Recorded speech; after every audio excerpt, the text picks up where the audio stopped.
Dhaka Uttara mile school and কলেজের বিমান দুর্ঘটনার এর বিষয়ে আলোচনা করব। ভিডিওটা কন্টিনিউ করবেন।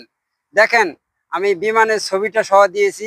বিমানটা ছাদ ভেসে তিনতলা ভবন বারিন্দা সহ নিচে আছড়ে পড়ে এবং ছাদের উপর যেগুলো বাচ্চারা ছিল, ছাত্র ছাত্রী ছিল, তারা সহ নিচে আছড়ে পড়ে এবং কি বারিন্দার ভিতরে দোতলা একতলা ভিতরে যারা ছাত্র ছাত্রীরা ছিল তারাও কিন্তু বিমানের সাথে নিচে আছড়ে পড়ে।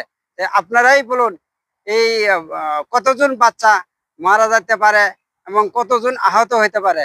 যারা মারা গেছেন তাদের বিদেহী আত্মার মাগফিরাত কামনা করছি, আর যারা আহত হয়েছেন দ্রুত আল্লাহ পাকের কাছে সুস্থতা দান করছি। আর যারা শহীদ হয়েছেন তাদের বাবা মা যেন এই সুখ সবার জন্য আল্লাহ পাক সহযোগিতা করে, ধৈর্য ধরার জন্য আল্লাহ পাক যেন তাদেরকে ধৈর্য ধরার তৌফিক দান করে। সবাই বলুন আমিন। এরকম দুর্ঘটনা থেকে সবাই যেন আল্লাহ পাক হেফাজত করে।